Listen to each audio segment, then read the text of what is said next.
Kyrie Irving may pinasayaw na naman, inatake pa ang depensa ng Mavs, acrobatic layup by Uncle Drew. Nakakatakot naman ang nangyari kay Luka, nadaganan ni Bismack Biyombo. Dallas Mavericks versus Memphis Grizzlies. Ang Mavs ay kakagaling lang sa panalo kontra sa top seed na Minnesota Timberwolves.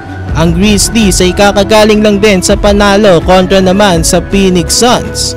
Yun nga lang, may bad news sa kanila dahil Ja Morant out of the season na matapos magtamo ng isang shoulder injury. Sayang, maganda pa naman ang nilalaro ng Grizzlies pag naglalaro ang best player nila na si Morant. Wala ring Jaren Jackson ngayon sa Grizzlies. Sa Mavs, wala naman ang rookie nila na si Derek Lively. First quarter, active na active agad ang Mavs duo na sila Luka Doncic at Kyrie Irving. First possession, Luka alley-oop pass agad kay Powell. After niya, nakatres pa si Luka. Uncle Drew 3 out of 3 agad sa field.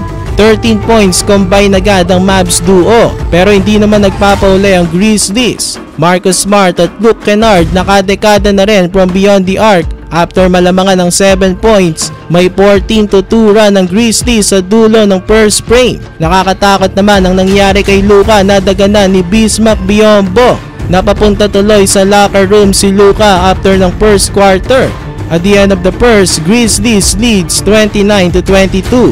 Marcus Smart may 8 points agad dito sa first quarter. Second quarter, Marcus Smart pa rin sinimula ng quarter sa kanyang teardrop shot. Tapos Luke Kennard mainit pa rin from beyond the arc, lumamang ng Grizzlies ng 11 points, 42-31. Good news sa Mavs, pinasok na si Luka.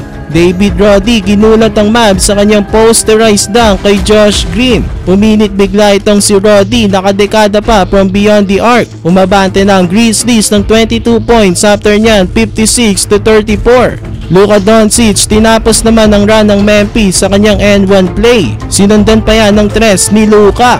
Nakaminiran ng Mavs, Kyrie Irving umatake na sa loob, acrobatic layup by Uncle Drew. Tapos nagpabitin pa si Uncle Drew sa ere para sa isang N1 play.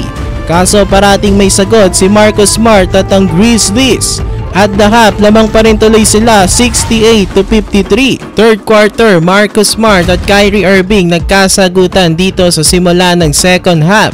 Tres kay Kyrie, tres din naman kay Smart.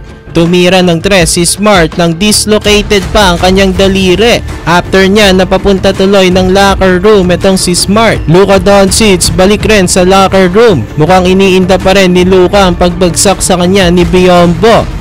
Bumalik pa rin naman siya around 2 minutes ng third, pero lamang na lamang pa rin ang Grizzlies at the end of the third, 103-83. Fourth quarter, Luka Doncic lumalaban pa rin kahit na may iniindang injury, 6 points agad sa simula ng fourth. Napatimeout tuloy ang Grizzlies dahil baba na lang sa 15 points ang kalamangan nila, 108-93. Pero off the timeout, may counter agad ng Grizzlies sa Here Williams nakasagot ng tres. Sinundan pa yan nila Desmond Bane at Xavier Tillman.